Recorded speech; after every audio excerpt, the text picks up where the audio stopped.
What's up, fam? Welcome to the Flow State Outdoors podcast. And I just can't live without you. What do you mean? There's fucking 2 Sheilas in the boat. Listen to me every time.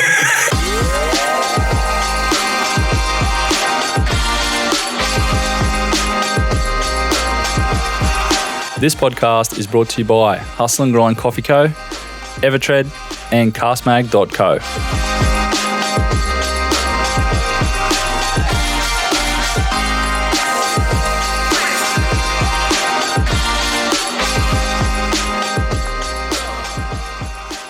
Zoning example use. I reckon they can do it so much better with working like spatial patterns, smaller and more. Say take a massive reef system, isolate a couple of points in there that they identify as key spawning hotspots.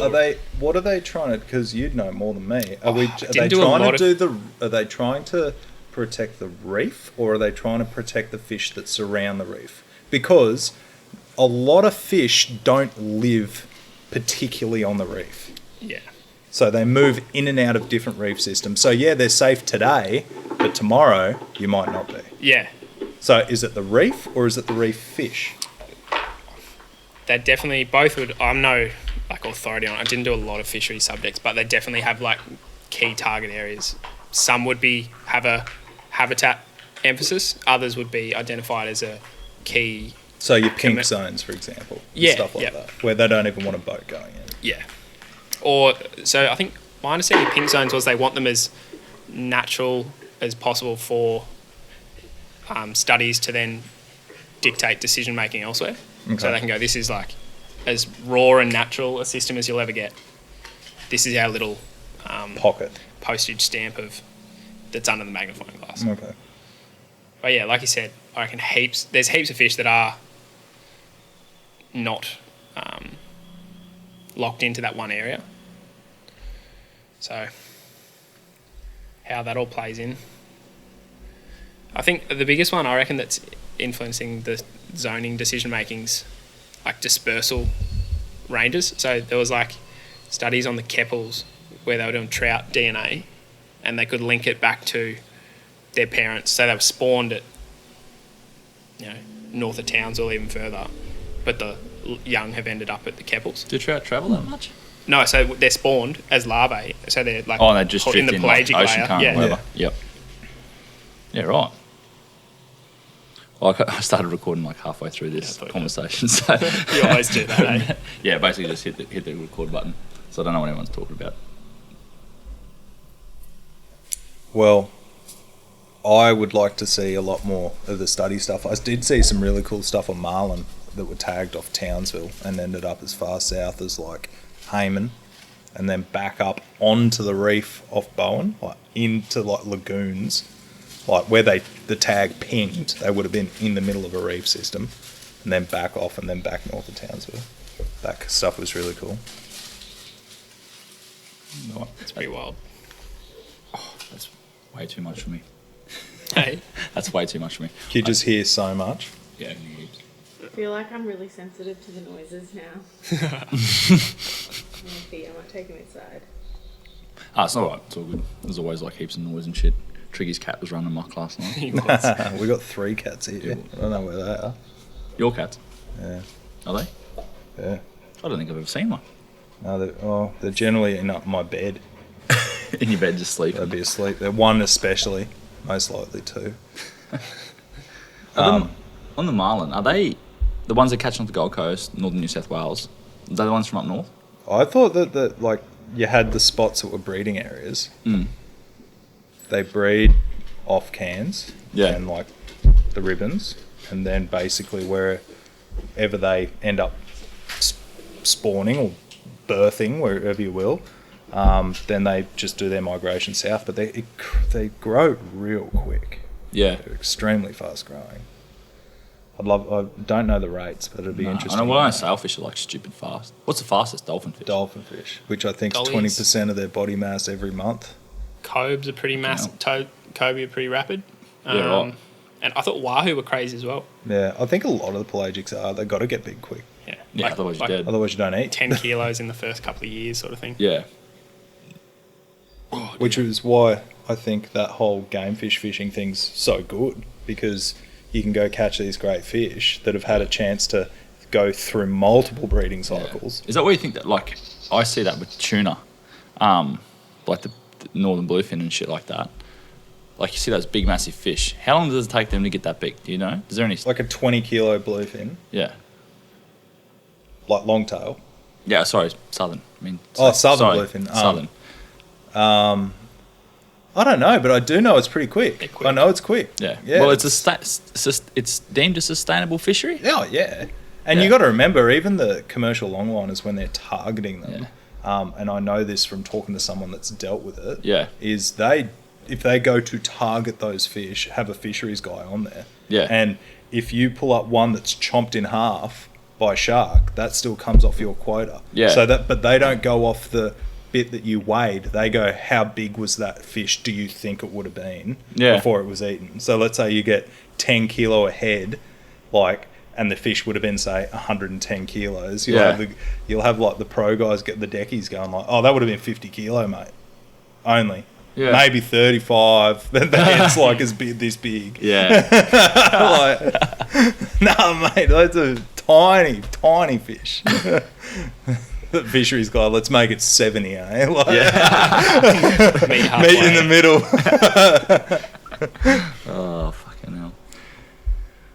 But that's one of the reasons that yellowfin fishery is so amazing as well. And it's so cool to see. They just came off the back end of an amazing yellowfin season. Yeah. I personally know a guy who got 3 fish over 70 kilo topwater. Yeah, right. In a season. Off Australia. Yeah. Yeah. That's amazing, man. That's proper. They're big fish, man. Central coast or down New South Wales way? New South Wales way. So Sydney area. Yep. So north to probably Seal Rocks and as south to probably Jarvis. Yeah, right. But the guys are doing it all the time now. Big yellowfin topwater. Well, yeah, there's been a few getting railed off the Gold Coast and stuff too, eh? Yeah, they had it the season before this year. That's where they were. There was more fish off the Goldie than there was off Sydney. And there seems to be guys that consistently do it. They know when to go out and target them. They know how they want to target them. Have you chased them off yet? Off Mackay? No, well, you've done shelf trips before. Yeah. Have you chased them off of North Queensland? Nah, never. Nothing. Never yellowfin. I always just figured they're kind of one of those things. If I'm going to a mark and see them, I would go over. Yeah. I caught them in Vanuatu, but Vanuatu's way different. They just go out to basically a fad, but they don't go to the fad where you would in, say, New South Wales, go to the fad and cast at the fad. Yeah. They don't do that. They go out into this area, so it must be a big plate or something, and they'll just look for a current line, and you set up on a drift and just start casting. Yeah, right. And you're just bombing monster casts like you would with the plastic for snapper. Yeah. And then just work it back to the boat, and you'll mark them. You'll mark them they're 80 meters, and then the next drift you'll do it again, and they'll be at 60. Yeah. You'll be they've come up, but just through the drift you'll see the school, and then you'll do it again, and they'll be at 30. And generally, I found 30 and up they'll eat because I reckon they can see it. Yeah, righto. And I caught. I think in a couple of hours we managed to get the 3 or 4 reasonable fish. I think the biggest one would have been maybe 25-ish kilo. Yeah, right. I think we weighed it when my best one I caught for the day. We weighed it after it had been gutted and everything. It was 22 kilos. Yeah, right. That's decent. Top on conventional tackle. Yeah, proper top water. Yeah, right. Which is pretty fun.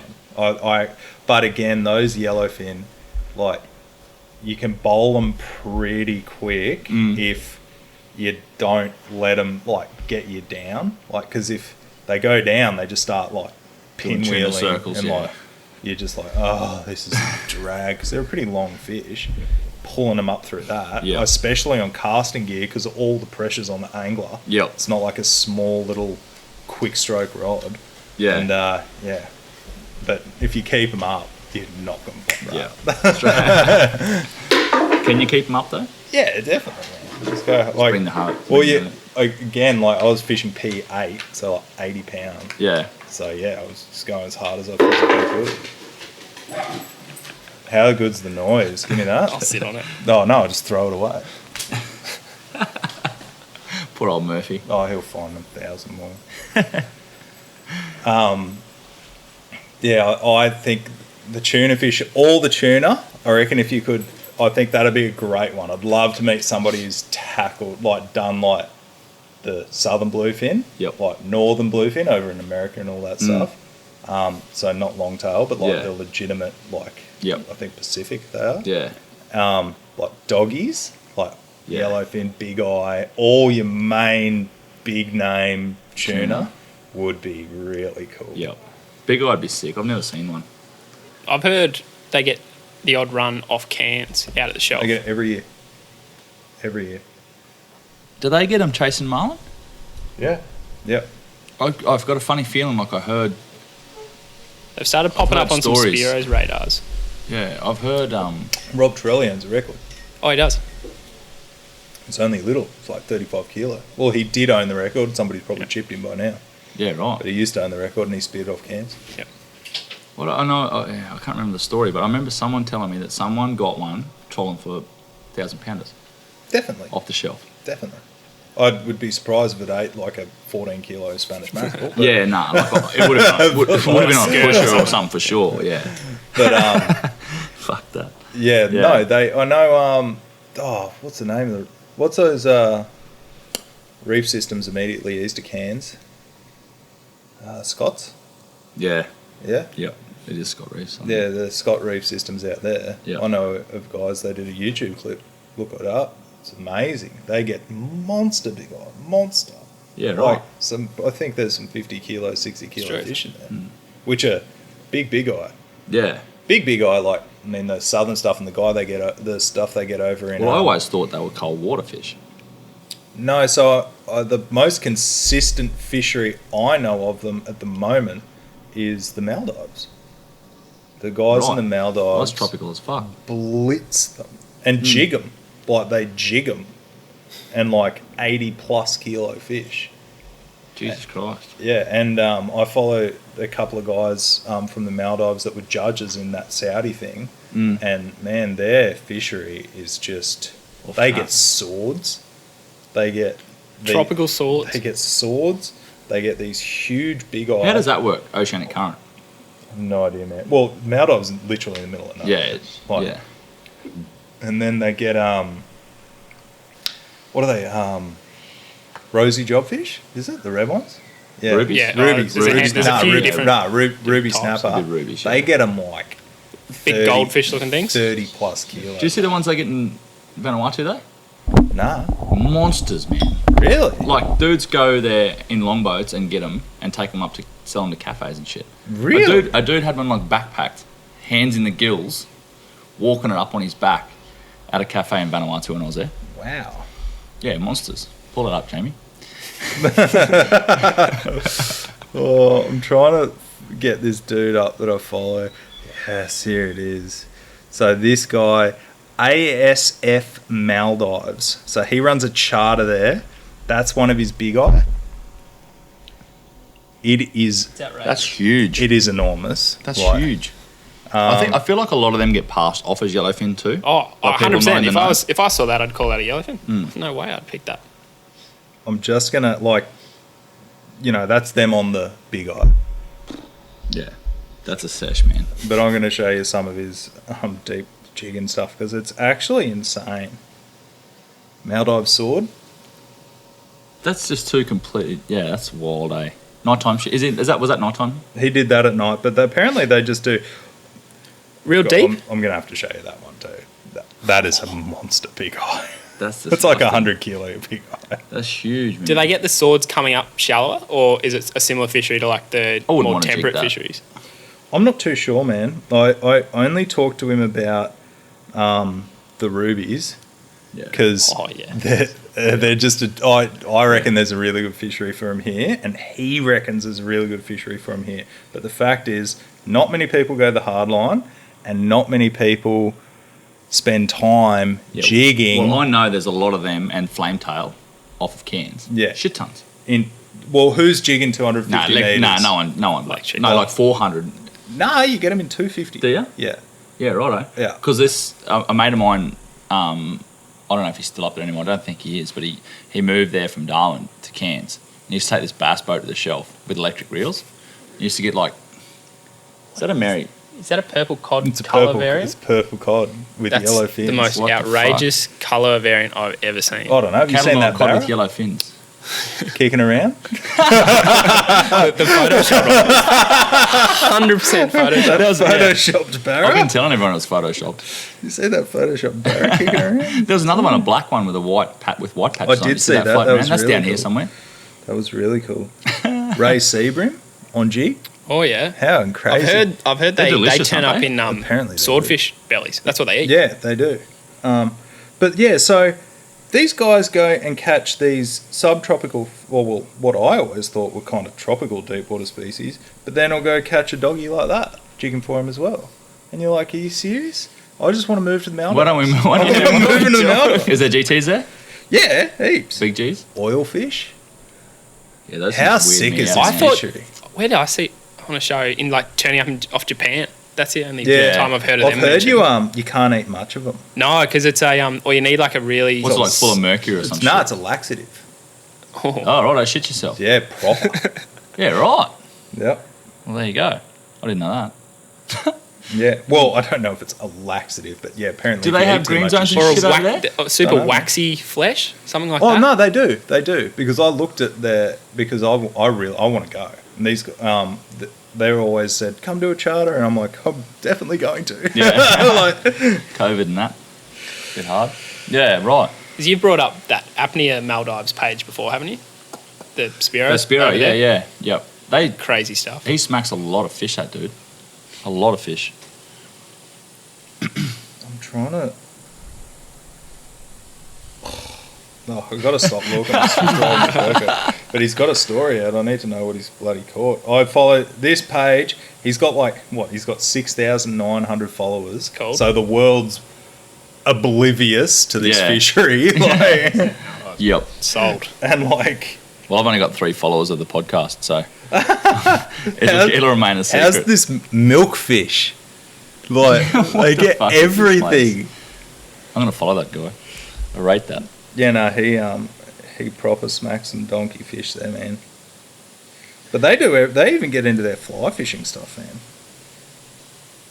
He does. Yeah, Yeah. What do they target there? Is there reef flats and shit? I don't know much about it. Like I know the Maldives, but I don't know. his mate. So another one of these guys. He kind of one of them really focuses on this deep jigging stuff, which is this guy ASF Maldives, and then the other guy, God, I have to find it. But they love all that Bob Marlin fishing gear. Like, it's really cool. Like, I don't know. oh heard man, of I'll pull that up too. it's sick. In there, Bob Marlin. It's like almost a Rasta fishing kind of thing. Bob it's Marlin. sick. Oh, I get Bob Marlin yeah. charters. Bob Marlin charters. Bob Marlin fishing gear. Get around that. Yeah, right. So what do you reckon, back on the whole growth rates and shit of pelagics, what about demersals? Demersal's way lower. Yeah, way lower. You know? Way, like way finger mark lower. take yonks. Yeah, that's why I think if you're in a deep spot and you're catching heaps of finger mark, do them a favour, get a couple and just leave. Same as nannies. Yeah. Oh, yeah, I see. All your legenites are slow across the board. Jacks, fingers. Yep. It's impressive to see when like a demersal that you're used to catching out of the mangroves moves to the outer reefs and you catch it at like 10 plus kilos and you're like, what? Yeah. This is crazy. But the reality of it is there's probably a whole school of them down there. Yeah. So like, it's like, well, the most underrated fish, and look, for me, I know there's a comp system, but I won't go target them, but brim. Like brim they're the slowest growing fish. Like a big brim could be 30, 40, 50 years old. Like, That means we could breed those filthy creatures out. We can stop all the brim fishing. oh man. Yeah, no, oh god. Poor brim. Oh dear. What's your, like, we were talking about green zones. We actually, all the juicy stuff come out before I hit record. But with green zones, why do you think they're made green? like, is there there's obviously different reasons for different green zones, but do you think there's like political push behind some of that shit? No, I think that Grumper is allowed to make X amount of stuff green, and they close their eyes and they point at reefs on the fucking map and just go, that sounds good. And they just make it green. Yeah, We're right. allowed to make X more % of the reef green. Let's do that. What's yours? So they do it. Because They definitely. because this is a conflicting opinion, I'm pretty sure. There's probably. You'd hope a fair bit more goes into it than that. A lot of research money is being spent on stock evaluation and that side of things. They can't spend the money they have. Impossible. You're $500 billion Yeah. you're not spending. And if you are spending, I'm not seeing it being spent. I think like what you're saying, from a rec fisho point of view, their stakeholder interaction, so is probably an area they could pick up on and improve. I feel a lot of rec fishos don't get the information presented to them in a format they can digest and understand. This is a great example, is the jewfish, black jew. Spot on. So instead of them having any kind of conversation with any kind of rec fisho, people were like, oh, did you hear? Can't catch black jew anymore. Because the pros, they contribute to the recreational fisho's quota. So I'm all for it, but let's do this. My quota contributes to the recreational fisho, the commercial fisher's quota in everything. Yeah. So now, if the rec guys go out and catch 100 tonne of black jew, guess what? That comes off the commercial quota as well. It should. Two-way street. How come you guys get all the hand It's up? the same fishery, yeah. Yeah. Just two different hands. We're just talking dipping in. people in the same marks. You look at areas down south, these jew holes, you can have a commercial guy on there smack 300 plus fish. I personally heard of a guy in 3 days doing 300 jew on a mark. Yeah. One mark. And you could have rec guys pulling up and catching their 1 or 2 fish, and they're like, oh, rec guys, you're the awful. For starters, I don't even like the fish. They're selling them because of the swim bladders. That's why the things get necked. Yeah. And anyway, why don't I want the 2 fish that old mate caught next to the pro to count? Just rehash that pro thing, because I missed that before I started recording. But like, I believe, like, I'm back at 100% that it's with the pros are being protected, but it's caveman practice. Don't you think? Yeah, so every other industry Yeah. outside of fishing needs to get with the times and move forward in everything that we do. Yep. So like, you know, I said car manufacturers before. Yeah. You know, great example. Ford and Holden. You look, okay, here, after World War II, when Japan got involved and the US were involved, and Japan said, oh, okay, we're out, they had to sign a treaty that said they weren't allowed to make planes or rockets. So what they do? They built cars and motorbikes. Ducati, Honda, Yeah. Subaru, all these amazing cars. But I guarantee if they were allowed to build rockets or planes, they'd have some of the best fucking rockets and or planes in the world. going. But they can't. Yeah. So they built this shit. So they just, oh, okay, well, that's out. We'll just focus on something else, like every other industry. Yep. Do you think, like, my disagreement is where heavy wreck fish systems, areas, whatever you want to call it, have pro access? I disagree with that completely. Yeah, so It has to be closed to one or the other. I reckon that double whammy of pressure, I reckon, doesn't work.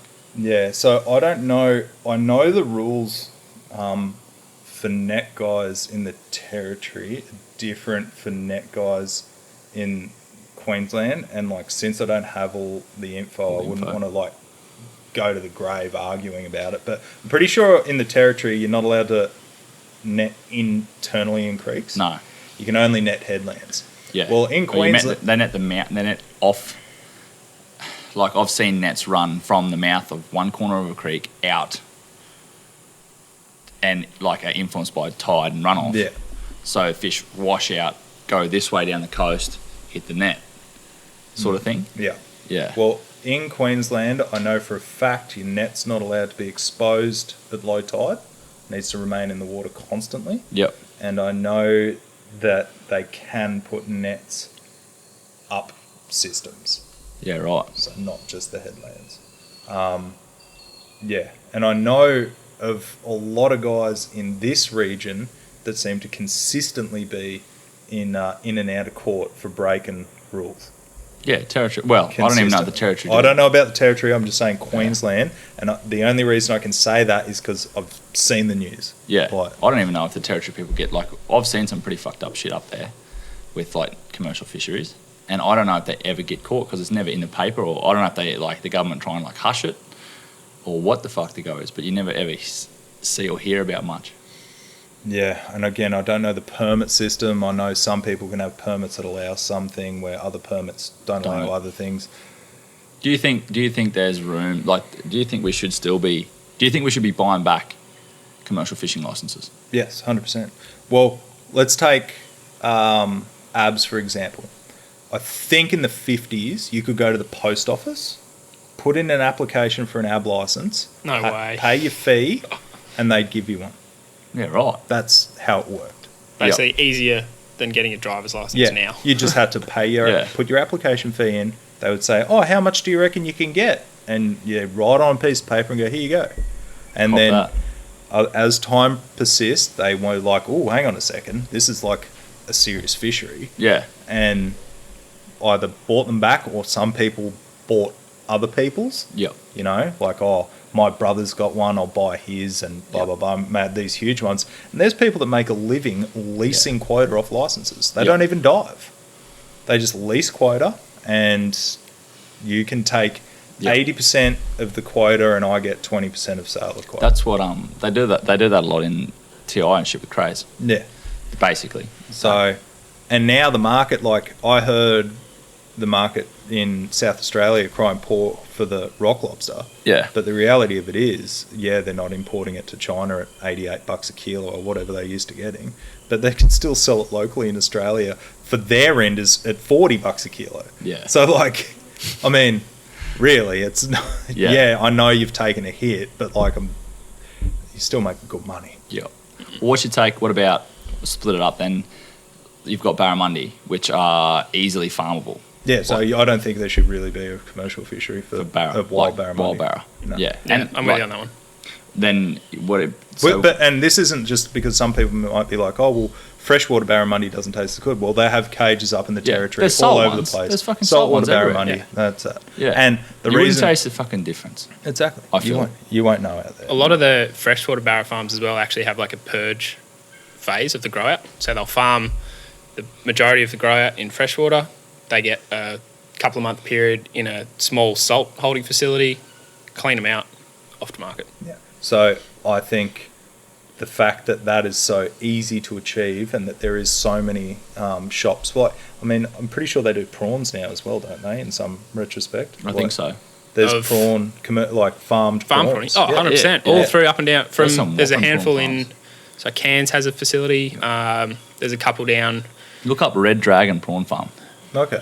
That's Territory WA. WA. Yeah. Like the edge of the territory. Well, one of the WA best side. farming things I heard of in South Oz was clean seas. So clean Yeah. seas is just trying to farm everything. Everything. So kingfish, jewfish, bluefin tuna, Tuna. everything. And the snapper. And they're doing really, really well. But again, maybe instead of us giving Grumpa $500 million, we should have given Clean Seas a bit of a grant to promote the research they're doing, because they're paying these people off their own back. And like, honestly, if you give them a chunk of money, they could have done 10 years work in like a year with the right staff, with the Yeah. right people. So do you think green zones, like I know we swung back, but like, do you think they're effective on conservation as a whole? Yeah, definitely, because you look at fisheries like Coffs Harbour and stuff like that, which have green zones and have amazing fisheries. I'm not saying that green zones don't work. I get frustrated when, whether it's Great Barrier Reef Marine Parks or fisheries or whoever is involved with these decision makings, don't put in, like, so we're saying one case here that they do put the research in. I'm saying in a lot of areas they haven't put the research in. And they just go, we're going to make this green, this green, this green, because we can, regardless of anything. Like, and here's my logic behind it is Marion Reef, making that green, where it doesn't have a commercial fishery around it, it's 200 nautical miles offshore, and has maybe, let's say on a good year, 50 people went there. Maybe. I don't reckon it'd get 50. No. But they don't impact that system in the year. So the research they've done, I disagree with. Yeah, I'm with you definitely in part. One thing that so I grew up in Victoria, and so obviously had a little bit to do with the Fisheries Authority there. One thing they've done really well in the last probably couple of years is like a wreck fish survey. So like an online survey, are you happy with this? Are you happy with the way we're going about this? What are your opinions on X, Y, Z? That's all getting filtered back and influencing decision making down the track. Since I've moved to Queensland, I haven't had really any of that. I haven't felt like that's been considered at all. Yeah. So definitely end user stakeholder interaction is somewhere that fisheries up north could really improve on. Well, the one thing I'll comment on Fisheries Queensland is I have been pulled up by Fisheries Shoreside a couple of times when I've come in, and the only thing they've ever asked me is like, have you caught any demersals? Hey, Wade. Yeah, I'm on. Yeah. And I'm like, oh no, I was fishing top water or GT fishing today. Yeah. Oh, she's locked it. I was catching GTs or Spanish or whatever, and they're literally gone, oh no, we're not interested in that. We just want to know about the demersals. Yep. So, again, for these fish that, if you were to think of it more from a tourism aspect than a go out and pillage aspect, GT fishing and all that, I personally know, brings a lot of people to Queensland to fish. Without a doubt, yep. Why don't we look at that fishery a bit more? Because I've always been surprised, how come, and I said this to Wade the last time we spoke, there's no commercial fishery value on them, so people like commercial fishers don't target them. They breed really well, they got good numbers. Why isn't there a 50 kilo GT on every headland? Where do they go? They get that big, but they're not here. That worth of, if you consider a single fish, that monetary value it holds, whether it be GTs or other species, killed, slabbed up in a fish shop is worth pittance compared to the money that fish could draw to the region throughout its whole life. This is what I'm saying. And you look at Cairns. You think if Cairns didn't get 1,000-pound black marlin, it'd have the tourism. No, it would have no game fishing, the stigma that it has. Man. But the fact is, an American guy went out there in the 60s and caught 1,000-pound black marlin, and since then, we've had US presidents fish for black marlin off Cairns. Yeah, when would a president ever go, like a US president go to Cairns, mate? Yeah. Never. So, like, the Cairns, the history around that, like, we should all know it more, like, especially in Queensland. Cairns is amazing. And, like, how that guy came to Cairns and which president was it, out of interest? I can't remember. Okay. I truly can't. But I watched a small documentary on it, and it was so cool. And these really good boats, and we're talking big money. We're talking 4 or 5 grand boats a day, stuff like that. They have people book in advance for, 10 days, a year in advance, regardless of weather. Oh, we don't care about the weather. We're going. So, and the weather's usually shit. And that's a big earn for these people.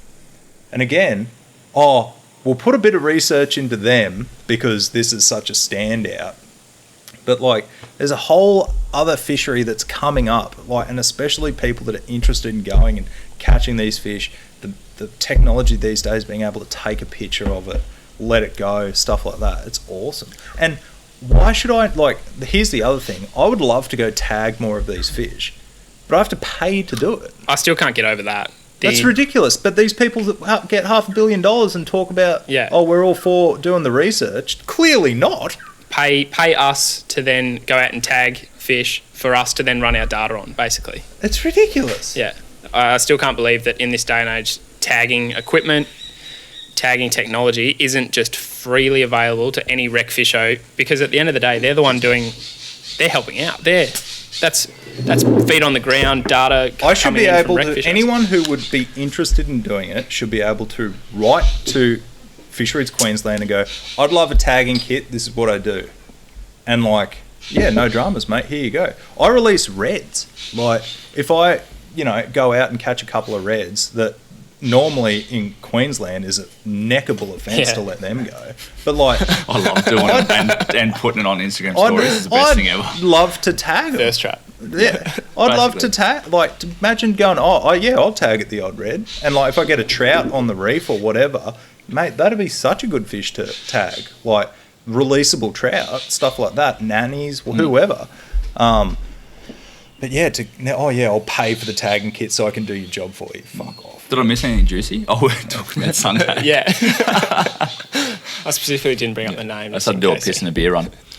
It's basically, you're basically hosting it now. Like, I don't have much to say. I think Fisheries Queensland, you see, again, back on the GT thing, where it does promote business in areas, money, everything, for people going to places to go want to catch these fish, or in a game fishing sense. I wanted to write to Queensland Fisheries and go, can you let me, I'll only fish for these fish. Yeah. I want to tag them, but can you give me like a couple of sat tags? Can you basically sponsor for the information, make it readily available for anyone? I'll put where we caught the fish, or how big it was, everything, just so we can get a ballpark on these things. Because, and there'd be prerequisites for the fish. It has to be over, say, 35 kilos. So for starters, it's not an easy. You can't just go out there and bang a 35 kilo fish like that. But I got all the stuff to weigh it, everything, lengths, weights, the whole bit, and let it go. That one that got caught off Brisbane the other day, which is has to be the biggest solo fucking topwater GT ever Incredible caught, and for him to do it by himself is nothing shy of a miracle. I'll be honest, I watched it, and when he finally realised it was the GT, and when it came up, and I seen it, like him leaning over the boat with it by the tail, I was like, okay, I'm going to scroll to the end and watch scroll to the bit where he put it in the boat. That was the bit I was most interested in. I was like, how the fuck is this dude going to get this in the boat? And he got it in there. Adrenaline? Holy man. And he's lucky, since he was in a poly, they don't draw that much. So, like, he wasn't that high out. Like, if you were in a big 25-foot contender by yourself, I don't think you're getting that thing in there. What did you, like, I know it's hard for, like, photos and videos and shit. What do you reckon? It's north of 60. Yeah. I said it in the comments. Yep. I said it on YouTube. I said it on his Instagram page. Because a lot of people are saying, 50 kilo fish. She north of 50. Yeah. Well north of 50. We're talking about, by the way, it's on Buster's YouTube. And what was the guy's name? I Is it Pelagic Hunter? That's him. Pelagic.hunter. Check it out. Yeah, that's one of the... And he puts in the yards, man, out there. Look, Damon Olsen weighed in, and if he weighs in when it comes to GT, you should probably want to listen. He reckons it's not the biggest one caught in Australia, but probably, top 5, top 6, which, if he says that, I'd probably take it. Yeah. It's pretty gospel. I mean, I'm pretty sure they caught the biggest one. Yeah. So, but I then wrote, I reckon you probably find it's the biggest one caught solo. Yeah. And if it isn't, I'd love to see the one that is. Yeah. It's a shame that you couldn't weigh it. It'd be really, because it's bigger than 60 kilos. 100%. Yeah. It looked like an Oman fish.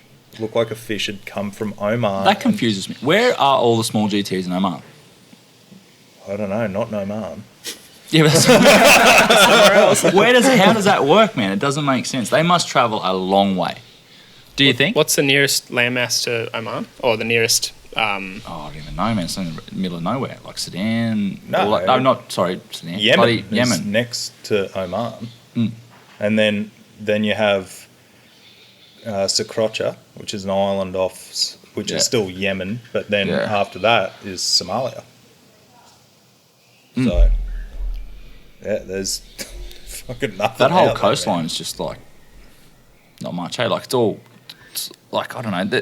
Well, you can't go to Yemen for starters. Definitely can't go to Yemen. Well, but like, is there a shit ton of islands off there? I'm not super geographic. I don't think there's. I don't think it's anything like the Whitsundays, but I think there's a few, but definitely not big numbers of islands. I don't know. That spins me out. Like, it'd be interesting to see. Like, the satellite tagging thing would be epic. Well, they sat tag some, but I spoke to Ed from No Boundaries Oman, who is, when it comes to GTs, is it. He's caught more. He's seen more GTs over 50 kilo than probably any other operator in the world, and I would say that pretty freely. And he was nice enough to talk to me about sat tag, and he goes, "Mate, don't do it. It's too expensive. Sat tags, like, I think they're about $2,000. That does sound around ballpark, I reckon. And then I think they're only on it for 60 days. So Yeah, right. if that fish is breeding on an island, guess what you're going to find out for 60 days? It's staying on the same fucking island. In the grand scheme of a yearly cycle, 60 days is not just enough We've not to got an good idea of that. encapsulate what takes place. It'd be interesting to see, like, you know, like how, I don't know, it's a little bit contradictory because there's small GTs like in central Queensland, like south of here, but there's a lot of like consistent quality 25, 30 plus kilo GTs there. When you go further north and there's not, do you think that like I don't know, do you think they travel the coast to some degree? Or do you think that they've got like, I was born on this island or whatever, and then I went to the reef, I got too big for the reef, and then I come back and I started being on islands, or I went, did we talk about shoals? Or is that a secret? We spoke about that. Yeah, we spoke about shoals. Yeah. Okay. I couldn't remember if it was hush hush or not. No. Yeah, and then like when I get big, do I push out to a shoal? Like, do you think that there's a method to the... Yeah, well, if you were to say where's like the better big GT spot up and down the coast, it'd probably be like Brizzy. Yeah.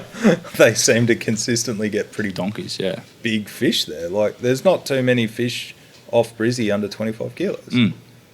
There's not the numbers, but like they're all quality fish.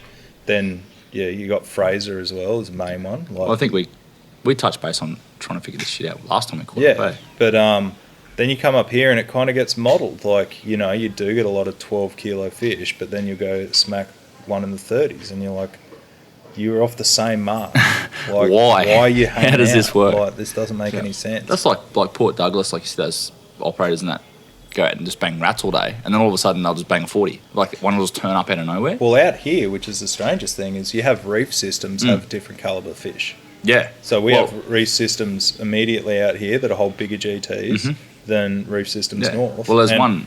And you can 100% prove it. Like, I've got the pictures to prove it. Yep. I've got fish out here which the run-of-the-mill fish for some of these reefs is 25 kg. Yep. Well, it's been proven, like, and I only found this out recently, that there's a couple of reefs off between Townsville and the Cinder that are the same. Yeah. Consistent. And it I must don't be know- just the structure of the reef and how it funnels to current be bait. fair, it's a bait and current thing. I think that's immediately the bigger fish love bait and deep and current. Yep. And not to mention, like, you probably find places that hold more sharks tend to hold those bigger fish. They go hand in hand. It's like doggies and sharks. Yep. They love one another. Was I talking to you about those real big... No, I think I was talking to you on the phone. Those real big fish aren't like proper interested in topwater lures, like they'd rather, because 100%. I was talking to you. Yeah, it was definitely you. I was talking about that trip Tyson and I went on, and I was popping that ledge, and there was this, I don't know, it was hard to call, but fucking monstrous GT smashing long toms around her feet and would not even go near a stick bait, near a popper. Like, I feel like that wasn't the only GT doing that. There would have been more there. Well, the second biggest GT I've seen in the last 5 years ate a long tom connected to a lure. Yeah. So it wasn't interested in the lure without long tom on it. Yep.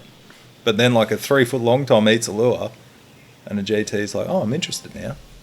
And that was like, Might have to do it like they start doing. They do Vanuatu and Dogtooth on the downrigger. oh mate, if you live bait some of these pressure edges, It'd be out here, disgusting. It'd be really funny. Yeah, trolling like. Oh, you know what you should do? You should just do a day where you do it and just see if your caliber changes. I've got a downrigger, like a small. I don't even think you need downrig it. I honestly think you wouldn't need, if I you suppose. could be in a position where you could spot lock with the run we get up here and just feed the thing back. Just feed it back. Just like How big a livey would be talking? like a long tom big, like that big. like a 2.5 foot long tom, for example. definitely long Mac tom tuna too. or something. Nah, definitely long tom. I reckon long tom. Long tom was like GT candy. Yeah. Snack. Well, out of Straight down. out of the spots down south, we've caught GTs with those blue swimmer crabs in them. They've eaten crabs. They wouldn't give a fuck what they ate. Nah. They'd eat what was available. I've speared big cobia that had flounder in them. That's awesome. How's That's that what work? I love When their mouth's on top of finding their out. fucking head, how do they eat a flounder? Cobia, Yeah. mouth on top. Oh, almost. Yeah. Sort of. Well, anyway. Yeah. I love hearing fish stomach content that just blows you away. Like, in what world was that fish and that fish in the same spot at the same time for it to be eaten? Well, I've seen some cool spearing footage of like Rex and the Cobes sleeping like on the sand. Yeah, Like I've seen. next to Yeah, Rex. I've seen a few clips. So of that. I'm thinking it's just been a bit like a flathead, and the the dumbass flounders cruise past the front of it, and it's just like. Just opportunistic. Yeah, right. But it was a big flounder. Like the cobia was 27 kilos. It was a big fish, but like People yeah, the forget how flounders big were they like- actually get, hey? Because you know how you get those, like, you usually get those 10 keggers, 8 keggers, Yeah. and then every now and then you get those people that bang those 20 odds. Yeah, well, the biggest one I've seen spearing was speared and weighed and was 32 kilos, which is a good one. There was a big one in WA not too long ago. I think it was a record. Would have been close to that. And yeah, head on the thing. Pull it up, Jamie. Ridiculous. Oh, no, I'm on it. You on it? You keep talking. Yeah, well, we had a spot that they were just super consistent back home. We consistently see big cobias there, and it was a spot right near shore, but it just had a heap of shark presence. So I'm pretty sure. This will be, I'd say, Shark Bay in Australia, 1985. 135 pounds, 9 ounces. 135 pound, That's 60 kilo cobia. Yeah. Was that line record or Oh, spirit? hang on. No, here's another one from Men's Journal. As you do. 145.9 pound cobia, 30 pounds heavier than the world record. What's that, 65 kilos? It looks like Yeah, a fucking roundabout. whopping giant yeah, catfish. that's monster. It does. Yeah, right. Caddies.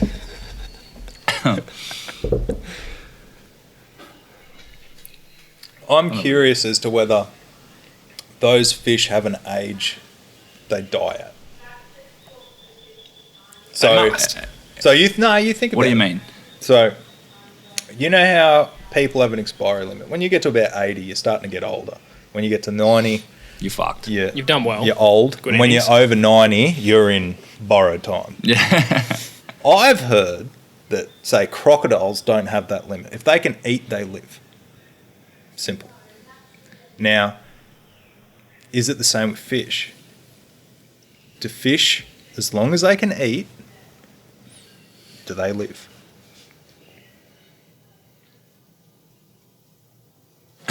That's fucking right. I'm going to say, based off, so the two sort of categories you can class animals, like live fast, die young, quick reproduction rate, rapid growth, but tend to die pretty quickly. So you look, for example, rabbits, mice, that sort of stuff, reach like maturity really quickly, quick growth rate, don't live very long. Cobia, based off their reproductive rate and their growth rate, I would say have to fall into that category. Land versus sea could be a totally different ballgame. When I think about it, I'm just trying to think, when's the last time somebody can tell me a goldfish died of old age? I killed a lot of goldfish as a kid. Yeah, true. But Well, you I- look at like But sure, hey, I'm just saying, there's Groper. aquariums everywhere. Surely aquariums could be like, oh no, they die when they get this old. But like, But groper, like, I swear to God, like, there's been a giant groper at the Cooktown Jetty since I was 4 years old. Do you know what I mean? Like, is Yeah. it the same groper? I don't know if it's the same groper or another groper's. tag been it. You'd do it if you didn't have to pay for it. Or what if you put your head in some tag, start spotting on some fucking anglers? Oh no, I've not even been suntag. Fisheries Queensland. Yeah. Give people a tagging kit. This is stupid. I'd be Come on. interested if, say, when there's always a big fuss kicked up when a record fish is shot or caught. Yeah. What if it became common practice that fish, okay, if it's processed or whatever, fisheries have to get something from that? Otoliths, DNA for That'd be spatial tracing. Imagine that. I'm all for it. And man, But what's the consequence if you don't? Like a fine? No, as in like fisheries are actively pushing for, hey, if this is a fish over, this is caught, we really want it. They're not Yeah. that hard to pull out. Like otoliths aren't that hard to get out of a fish. no, I just think it would just be about every more university like up and down the coast will do it. it would be more along the lines of like, hey, I caught this fish. Do you want to get involved? And fisheries make the effort to get involved. I mean, they go and check mackerel fish. Do you think it's resources or couldn't give a fuck? Depends what the fish. Yeah. It depends the fish, I reckon. I reckon they don't give a shit about GTs, Spanish mackerel, all that. But Why? as soon as why would they? They have reasonably good. There's no commercial value on GTs. Yeah. Spanish mackerel fisheries in top nick, so they don't care. They want to know about demersals. That's it. Yeah. And again, like, you missed out, but I said this before. I was like, I've come into the boat ramp, and they're like, have you caught any demersals? And I'm like, no, I was just fishing for GTs. And they're like, oh, we don't care. Yeah, right. Yeah, shit. I think it does come down to allocation of resources and funding. That's what drives everything else. If Well, who's giving the funding to just demersals? as in, sorry, going back to your point before about, say, Gurumpa getting this massive budget, it's reevaluating that budget that gets handed to them and going, okay, is this being put to good use? Where else can we funnel this and see if it... Say if you took money from buying back commercial licenses, you reevaluated the money being spent on zoning and go, all right, we're now going to put some research into the catch and release sports fishery. Let's find out a bit more about that. Yeah. Well, I got a funny one. So I'd like people to look this up more because I don't have all the info. But the main politician that incorporated the green zones into the Seal Rocks area, the main green zone. Holy fuck.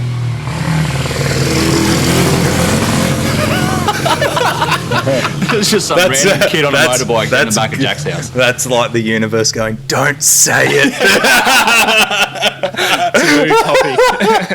Don't say it. That was random as shit. But yeah, the main guy, he got done for embezzlement. It was proven. And receiving kickbacks, and he's the guy that incorporated these green zones in Seal Rocks, made big seal, little seal, because he used to be able to fish them. Now you can't. Because you can watch Rex hunt as a kid, fish in those places. How... Sorry, I got lost track with the motorbike kid, but done for embezzlement, like, how was he embezzling money? Apparently, he received kickbacks to promote these green zones. He was personally receiving kickbacks from a body, I'm not sure who they were. I don't have all the info. But to promote and push this green agenda, and I don't mean left or right, I'm just saying green zone agenda into these areas. And then it came out after the fact, but they stayed green. If you went to jail for something and it turned out that the person put you in there was taking money in the wrong way, like basically framing to put you in there, you'd be released. Yeah. But not green zones. Yeah, no, I get that. So as much as I can jump on this potty and whinge about green zones, I know we're not going to change it. Nah. And I'm not saying this to change it. What's happened, and that's where we're at. But what I want to say is I don't want them to keep doing this every 5 years, go and say, oh, well, we made half a Marion green, so let's make the whole thing green. Green, yep. And where does it stop? To where we get to a point where we're like, all our outer reef systems, which would probably on their day be some of the best fishing on the planet, whether it's from 100-kilo doggies, they're out there, guys have speared them. It's not a thing. They exist. Metre-long trout top water. They're all over these reef systems, like 17-kilo blue spot trout, like everything. Guys can go out there, great game fishery. I mean, you're not going to eat them. Yeah. But they're going to start locking this stuff up progressively more and more. And we're just going to sit back and But do you think that there's like more into that, like more people are starting to fish? Like fishing's cool now. Do you know what I mean? Yeah, do you think they're like trying to like cover like, oh shit, we've got this many more people registered with, I don't know, boat licenses for an example, fishing licenses if you're not in Queensland. Do you know what I mean? But yeah, my argument to that is if they were to say, oh, a lot more people are fishing, but a lot more people are releasing their fish. Yeah, that's true. And the people that do want to bust out the blue tarp and neck 100 fish in a session. They're going to exist regardless if more people start fishing or not. You know what I mean? So the guys that are getting into it or want to go out, and there's kids that walk down the creek here who come out every arvo and are like, oh yeah, we caught a couple of barra and a jack, don't have one fish on them, let all these fish go. Yep. So that's going to be the regular. Yeah. I feel like there's no like cohesion with data for that. Yeah. Like no one's doing those. Like you know how like fisheries pull out the boat ramp. What's in your esky? What'd you catch? Rah rah. That's the same kid. Yeah. Coming from the Just same doing way. laps, bro. You got 200 pound. String it across from a tree. That'll do it. That'll fuck him up. Yeah, right. He's doing lappies. Like fisheries pull you up with the boat ramp. What'd you catch? Rah rah. Where'd you go? All this sort of shit. There's no one's taking that data. They're going, oh, like, what did you release today? Do fisheries do that? Well, I've never been pulled up by fisheries. Comes back to what I was saying before, Jack, with Vic Fisheries sending out that link to like a big survey. Yeah. And every year I'm always like, awesome, I want to see what questions they're asking. And it is, a big part of it is, what do you target? Where? Keeping what? Releasing what? You know, how many days a year would you spend fishing, right? This many. How much money That would you be makes sense. spending on it? Like, I reckon it's a great initiative. So you know they do that in New South Wales with R licenses for hunting. Okay. So they'll go, let's say I have an R license and a firearms license or a bow, whatever, and I want to go hunt a state forest. Fuck my shit again. I need to register to hunt inside the state forest. Yep. If that door's locked, go in the front door, man. Oh no, just try that. There's a cat. Oh wow. Yeah, front door should be unlocked. So you need to register, let's say, you know, Epping State Forest, not Epping, what's the name of one? Let's say Vulcan State Forest. It's a state forest, I have the appropriate license, I get online, I register to there, they go, yep, you can hunt in that forest from these dates, so we know you're in there. And then at the end of it, you get back online and they go, what did you shoot? And it has a list of all the feral animals you could encounter. Oh, okay. So it's from deer and which species of deer, because Yep. there's multiple different species of deer, through to feral cat, foxes, pigs, wild dogs, you name it, rabbits, hares, everything. And you can say, oh, I shot, I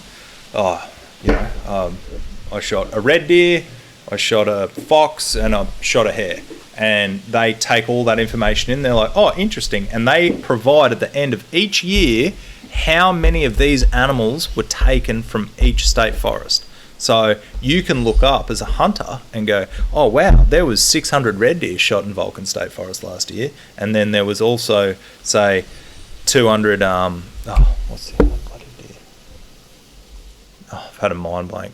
Rusa, Chettle, Fellow. Falla. So they're like, oh, and 300 or 400 fallow were taken out of it as well. Oh, cool. I'm going to plan my trip for there because it has reasonably good numbers of this invasive species, which are great to eat. So that's why everybody wants to go there. And that's not a hard thing to do. No. Do you know what I mean? I'd be more than happy if a similar program was applied to fishing.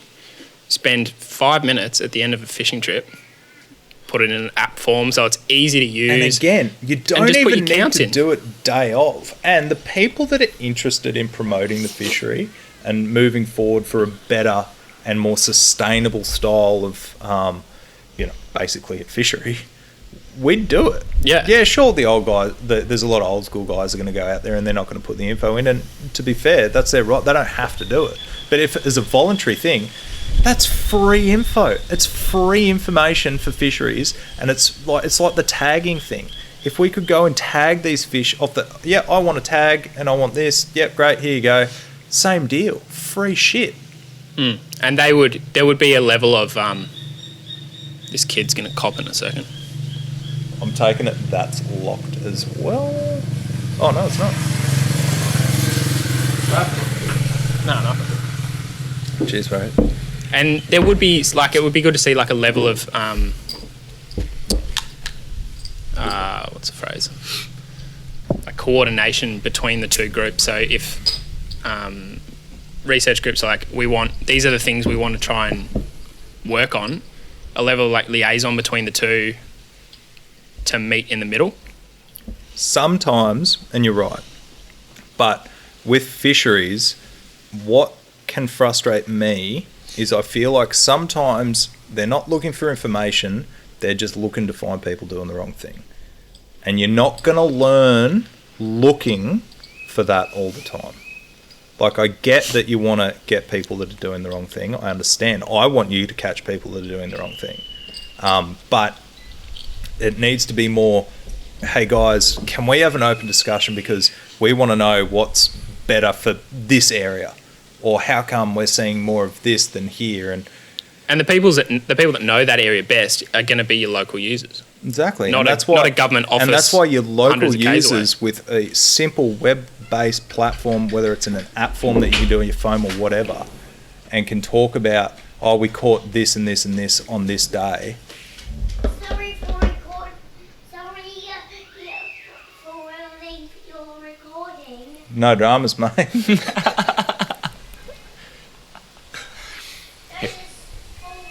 He's bombed both your podcasts now, eh? Yeah, It's good. needs to take a slash.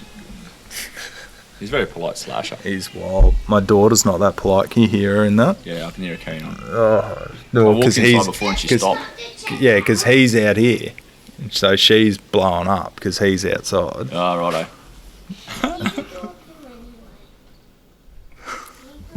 A legend. Yeah. He's doing big dives in the pool now, like underwater dives. And I'm like, oh, Yes. no. The bug's going to get him.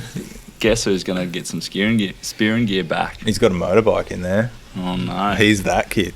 Doing that. 4-year-old whipping up and down the side. Yes. Yeah, but no, with the fisheries thing, again, I'm having a fucking proper rant. And I don't want to come off as a whinger because as much as I am, it's coming from the right place because it doesn't just affect me. It affects for everybody in our I feel like rec fishos, like ourselves, that go fishing. I'm not privy to the last 5 minutes of conversation, by the way, I was gone. But don't get much of a say. Like, yeah, there's all these rec fishing pushes and all that sort of stuff for, like, you know, what was that thing down in New South Wales? Yeah, there was the super trawler thing. That thing. Like, yeah. Yeah, like we get a few things over the line, but I feel like rec fishos like yourself, like me, like Rennie, like whoever, that just go out and, like, we'll go out and we'll catch fish, like a handful of fish, and that'll do us for a while, you know what I mean? And then, but we chase like GTs, we let them go. We chase barra, we let them go. We don't get that much of a say. Oh, mate. It's like super consumer based. The second somebody says something to the pro fishing industry, like the commercial guys, they chuck the sads like you wouldn't believe. Like, hey guys, how about we just put Class B AIS in your boats just so we know where you are? This is fucking discrimination. How can you know where we are? We've been out there for years without you knowing where we are. Like, and it's like, well, if you're not doing the wrong thing, does it really matter? Yeah. Like, oh, this is, now I need to go spend $1,600 on this and I need to make sure that it gets that and it needs to be programmed every 12. That's the game you're in, brother. They've changed the rules. That's like, we're all in it. Sorry. Progress won't happen if we just sit like continually. But I feel like fishery is too hard basket. Fishery as a whole, it needs collaborative approach. Whereas you've got the caveman commercial fishing scene, not all of it, but most of it. And then you've got the young rec. We playing footsies. Yeah. The dog. Thought it was a dog. You could kick it. Off. Then you've got all I feel like a lot of the younger generation, like even younger than us, are doing a way better job than everybody. Catch and release. Oh, yeah. Promoting conservation and stuff, except for the people that were litter and Triggy found their rubbish. Trig found rubbish? Didn't you see his story the other day? Nah. He went on this mad Instagram story rant about litterers. He found a heap of litter somewhere. He blew up. Yeah, well, that's a whole nother thing. Yeah, I don't know. I just feel like that it's not across the board, like, even playing field. Like, we're pushing, like, rec fish shows are pushing to be better, to keep up with the times, stuff like that. We're forced to be. And then you've got commercial fish shows not even picking up the slack. Yeah, you'd think the guys that, yeah. I really want to touch on this, that's all. Because I feel like I'm of the same opinion as you, but I don't have a lot of the scientific knowledge to back it up. But I just come from a logical perspective from what I know and seen. So I personally know of one, he only just got out of being a commercial fisho 6 months ago. And he was a pro mackerel fisherman. And he reckons it was pretty easy going. He used to go out, he used to get his mackerel. I think he get $10 a kilo or something like that. But for undressed, literally just put him in the boat, take him to the co-op, weigh him, take the cash for him. That was it. And again, pretty sustainable stuff. He did it out of a 25-foot Grady White with a single 300 Yamaha. He did it for the days of the year he could get out. And if he got on a good patch, he'd slay him.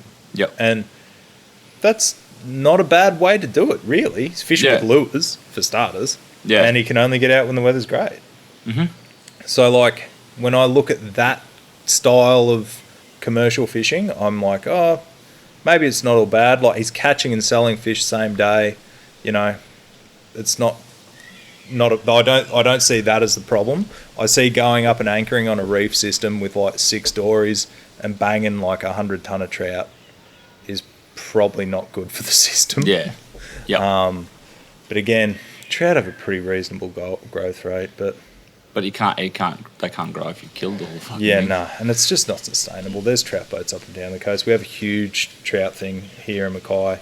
Yeah. And especially around Chinese New Year, come February, there is not a boat tied to the dock, mate. Do you follow Chris Bolton? No.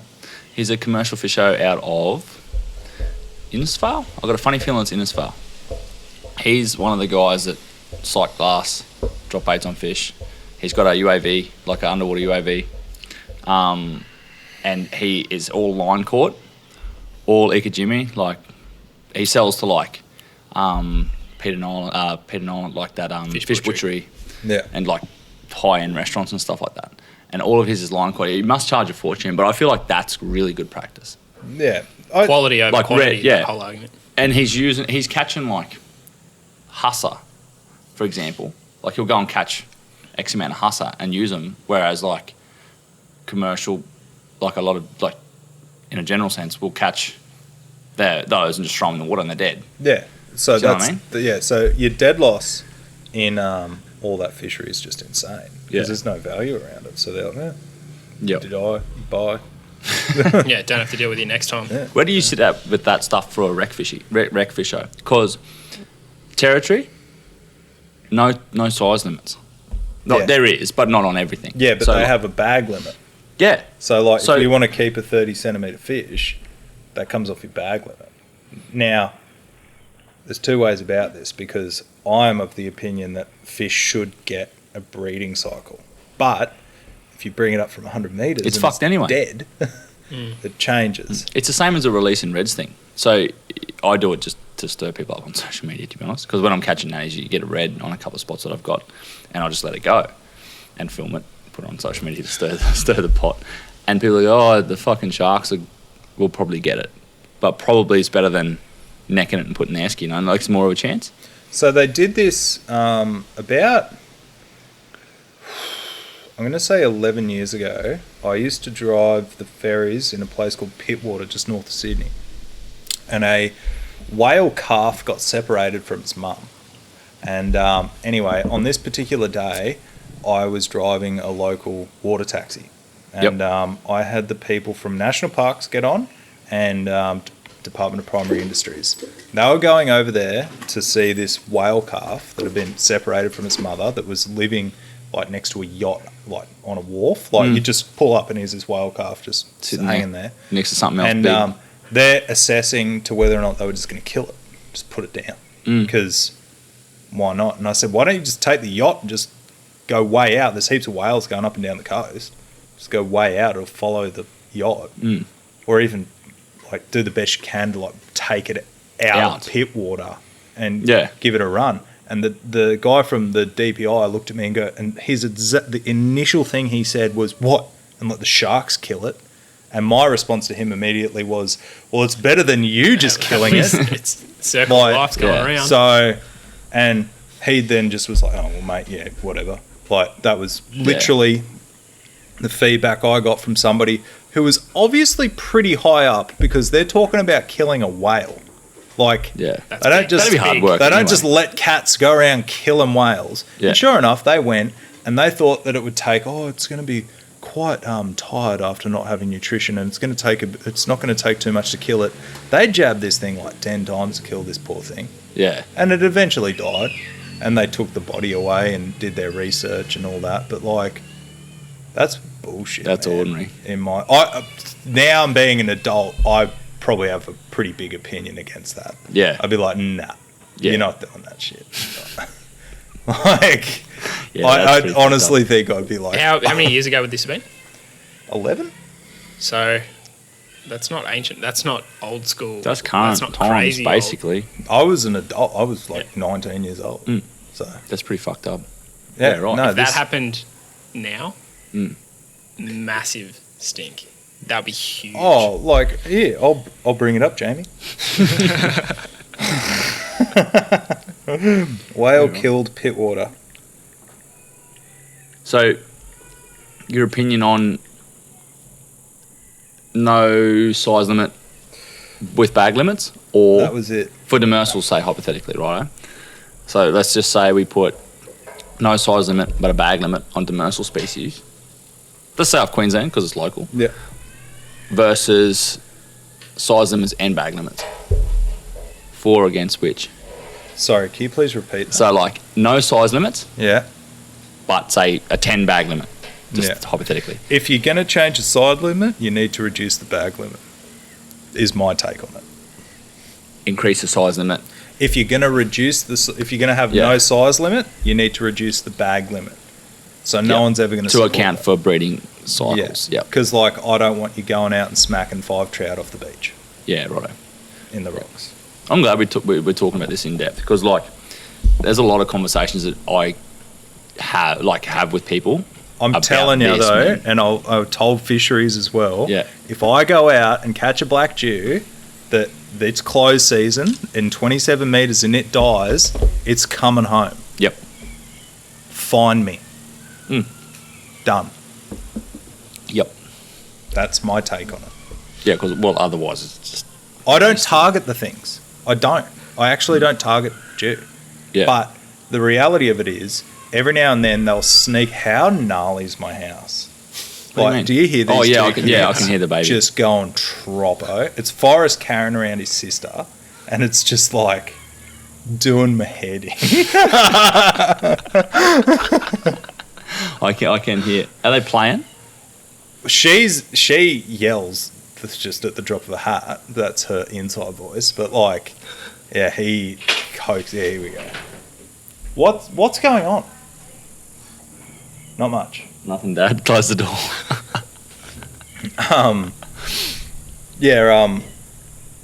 Sorry. With the dew, they'll just move into marks, and especially in that October kind of period when Yep. it seems like everything starts breeding. And like, you'll have a mark that will be, say, 25 mile offshore Yep. in 45 metres of water that you maybe get the odd offshore finger mark on, Yeah. and dew will just get on it one day. They're like, oh, we're here now. Hey. And you don't know. You look at the sounder, you're like, oh, that's a good. Bait and good fish, mark. yep. You pull up a dew, it's dead. Are you supposed to, like, leave? What's the You story? are supposed to just take it off the hook and drop it in the water. And then leave the spot, or what? Or do they recommend? Well, they can't. No, you can't leave the spot. Yeah. No, it doesn't that there's nothing to do with spots. You could technically pull up there and kill 100 of the things. And toss As one long back. as you don't have one in the boat, you're Yeah. golden, mate. That's the level of stupidity. It's feel like- ridiculous. And Yeah. if I go out with my son, for example, and he drops on a nanny spot and bangs big dew, fuck you, it's coming home. Yeah. He'd be pissed if he seen you. Oh, no, mate. How's that for promoting everything? Oh, yeah, mate, I know it's dead. Like, he's 5. Yeah. Yeah, I know it's dead, but we're going to chuck it in the water dead, Yeah. and we're going to let the sharks 'Cause eat they're it not out allowed the to- back. Because they're not allowed to kill it. And then he's like, oh, what about the sustainable fishery stuff, Dad? Oh, yeah, not that one. that one doesn't count. Yeah. yeah. Yeah, righto. Thanks, Fisheries Queensland. Is there much? So, I haven't targeted black duo before. Know a little bit about them and how barotrauma affects them. is there much that can be done in terms of release weighting, venting? Not at that depth. So they have done surveys on, was it Southern Jew? Yeah, I don't know if it was Black I'm pretty Jew. sure. I feel pretty sure it was. But they basically did it, and they did it with finger mark too. Yeah. They did it Fingermark from like nannies. 10, 15, 20, 30, and like it basically gets to a point where if they come out at a 30, dead. Yeah, nannies are dead. Like out of 8. Like if Really? So, yeah. Like you don't get nannies that. I don't know. Maybe you do, but I don't know. I've never caught them that deep. Like nannies are fucked. As soon as their stomach's out their mouth, they're fucking rooted. You can make a good show of it. You can like pop it, chuck it back in their mouth, and they'll look like they'll swing off. Yeah. But the research says they don't. I mean, meanwhile, one of their eyeballs is like popped their out of their arse. sockets, and they're all like half munted in the face, Okay. and they're all like their meat's all fucked up, and yeah, I don't know. Well, their scales are blown out. Well, like trout are better for releasing, even in depth. You can still release some trout. Yeah. But yeah, no, nannies are dead, finger mark are dead, Jew are dead. A heap of those fish, they just don't survive it. In like fisheries defence, I feel like that's a hard line to draw. Like And very hard to enforce. hard thing to find a balance. Well, yes and no. How would you do it? Okay, the commercial industry has a 100-ton quota of black Jew. Mhm. We catch 100 ton, great, you're not allowed to catch any more. Recreational fishermen, you're still allowed your one fish. Yep. Problem solved. Like one fish per one boat on the half a dozen weather windows we get a year. Well done. Yep. Or one per person. You have 4 people. Not many people fish more than 4 people in a boat. I'd never fish 4 people in a boat personally. You're flat out fishing 2 people in the boat. Exactly. So like what? I can catch one Jew occasionally when I don't target them. Yeah. And Right. as you were saying before, with the younger generation of fishers more conscious of not just going out and filling an esky, it's going to phase in that you will get more fishers going out that go, oh, we just caught a Jew off there. That's unlucky. We've kept it. We'll move spots. Yeah, or even just fake it. Like, oh, we caught a Jew, so we moved. But like knowing full well that they're just chasing the other things in there. Yeah. And like, because inevitably, with or without that, okay, rewind. If they were allowed to take one Jew, right, and they pull up on a wreck, which has Jew, finger mark, let's say snapper the right time of year, the rest of it, they're there to chase the finger mark and the snapper. Let's say they catch a Jew and they go, okay, we caught a Jew, chuck in the boat, we're allowed one. At least they've kept one. Yeah. And let's say then they start filtering through some fish. So they catch a finger mark, then they catch a red, then they catch another Jew and they're like, oh, try let it go. Then they catch, another finger mark or whatever. Yeah. But it's better than pulling up and going, hey, we're not allowed to catch it. We're not allowed to keep any of them. Just go hell for leather. You know? But at least it's in the back of your mind. You're like, oh, we're not allowed anymore. Let's try do the right thing. Because you can mark Jew, and especially when people move further on and like get a little bit better, and with the technology, it's only going to get better. Yeah. It's going to get to a point where you're borderline going to be able to see and know exactly what kind of fish it is. Yep. But guys can look at a sounder all up and down the East Coast, especially at this time of year, and go, there's marlin. They know it's marlin. They can fish for that. They can catch that fish on the sounder. Yeah. And it inevitably will move into even the demersal side of fishery, where you pull up on a school of nannies and you're like, oh, there's a red under there. Yeah. And that's how it's going to get. Yeah. I feel like it definitely. And when I'm sure when my kids are like, older, and I'm like, I never had this when I was a kid. I never knew there was a red under the nannies. And they're like, oh, Dad, yeah. Now we fish these jigs that we can like, or a boomerang that we throw out and whips under the nannies and like only they're red only jigs. Lands in front of the red. Like, that's funny. So Jigs live streaming back to your phone. Oh, not you. Yeah. Oh man, you couldn't stop it with nannies. When nannies are hungry, they'll just stop it. They'll just stop it on the way down, eat it. Yeah. Job done. And when they're not hungry, they're just like plastered all over the screen. Fire. Not interested. Being dogs. And keeping that, going back to the Jew debate again, keeping that one Jew fish, or, one per person or whatever it is, I'm pissing like a trooper. You are. It's hard Oh to man, it's hard to quantify it, but at the end of the day, if you're only taking what you need for a feed or The dog got the shoe. no, I threw it there. I tried to distract you. Worked. That one dew is also coming off your general total of fish for the day. So that one dew you've kept might be one less red that you keep. Exactly. Look, So if you're going out with a the Jew argument, and I don't want to crap on too much about the old Jewy, but I feel like it's had a bit of a rough run, and unfortunately for the Jew, if it didn't have a swim bladder, the thing wouldn't get fished no, for. there'd be no crazy market for them at all. And it's a shame. Like, it's such a shame, but inevitably that's what we're dealt with. And yeah, look, if the pros want to go slam 100 ton of them, that's fine. But I just don't think the rec guys should contribute to it. There's not that many of them get caught in central Queensland. But in the big sphere of it, nobody really targets them. We get trout, we get reds, we get nannies, we get all these amazing redfish. Why would you go target the Jew? Spanish are better than Jew. What do you think of this? Was I didn't bring this up earlier, but what do you think of? Yeah, go for it, mate. Oh, in a minute, after we're done. Okay. Could we go to the beach anyway? Oh, when are you going to the beach? I'm just getting the toys ready. When I'm finished with the toys, we're going there. Oh, okay. I'll leave you to it. No, invite Dad. Dad's been brushed. Hey, you know you're not allowed to get in the water. Righto. He just swimmer. Fish eh? kid? Yeah, loves it. Swim. He's going to be diving Have soon. to swim. Spearing soon. He's already been in the pool this Did he- morning. Wakes up. Even and gets younger, in the was pool. he holding his breath in the bath? Yeah, so he will jump in there now. When he gets back, I'll show you. Yeah. It's a trip. Oh, Boris, can you touch a deep end of the pool? Can you get the deep end of the pool? Yeah. Nah, Why? later. Okay. I'll go down there and hold for a minute, Dad. Yeah. I had a. He's only 4.5. True. Yeah. Lord. He's super He'll well be developed. outdiving me by 10. Probably already doing it now. He's Does. definitely outdiving me now.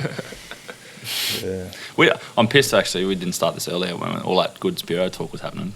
Because all that shit's new to me. Yeah. To be fair, I don't feel like I should be able to talk about Spiro stuff. I Oh really God, don't. if you can't, I better. Nah, I'm because shutting up. I haven't speared for so long, and I'm just full on reminiscing of when I used to do it. And it, Do you miss it? oh look, of course, but like the stuff I missed was some of that wild, like the cool, isolated Northwest Oz stuff, out of Coral Sea stuff, like the craze stuff, like the craze in October in Sydney, September, October. There was no like, hunter gathering. It was just gathering. like I literally had my spots where I could jump in with like the 3.5 mil top on, like, and bottoms, and like do a dive, get my 2, which you had a quota of 2, come out, and my hair wouldn't be wet. I'd be like, oh, because you got the hood on. It was literally, they're only that far under, like a meter under the water. You go down, pull them both in the same hole, jump up, Put it in the jump boat. out of Head the on. water. Oh, I'd Not short even a dive. boat, I just short straight dive. out I used to of just the walk out there, just jump in, out. What, no done. fins? Just. No, I had put fins. fins on. Yep. Yeah. You can have a quick turn. Here. Oh, does he want? Oh yeah. Does he want a real one? What do you want to say? I don't know. I can say anything I like. You can. Oh, I better turn that. Hello. Whoa!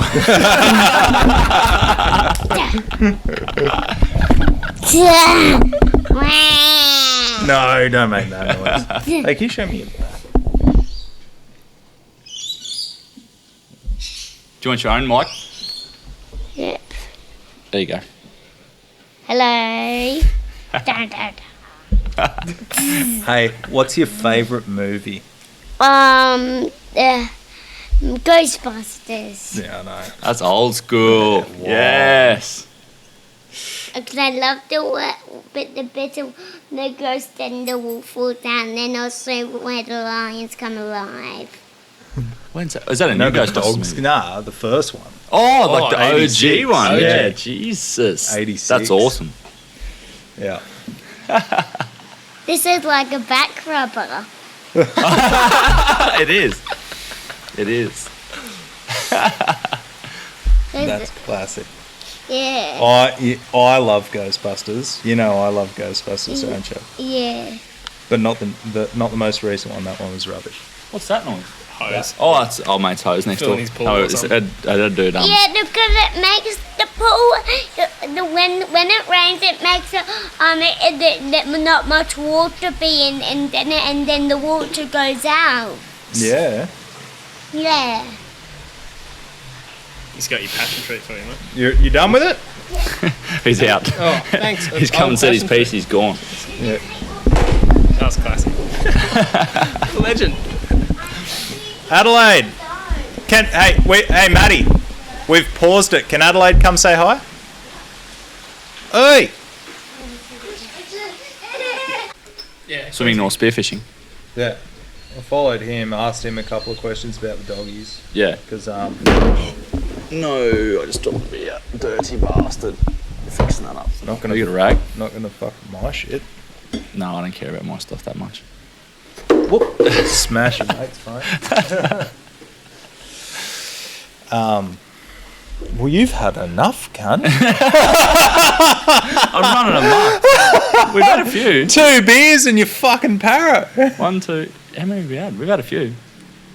They're not even a standard drink, mate. Fucking grow They're not it either. I there. bought them strategically so I could drive, and I've already had well over the legal limit. It looks like Jamie's driving. These things will get you. Balters, 1.5s. They're delicious too. XPAs? Yeah. Yep. I love it. Sorry, swimming north? Yeah, I end up following him, and I asked him a couple of questions about doggies because I know he's a Spiro, so I knew. Yeah, he probably- got stuck into a few this spring. Yeah, Or last spring. I hit him up, just said, "Oh, do you reckon they got a season?" He basically was like, "Definitely see more in particular times." Yep. Which I already thought, but they do seem to be something that I guess can just kind of turn up Yeah. whenever. But there's Yep. definitely it's kind of like Spanish. Spanish are here all year round, but you get more numbers in winter. Yep. You know? Do you want me to clean that up? Or just, it'll be right for a just minute? push it off if you want.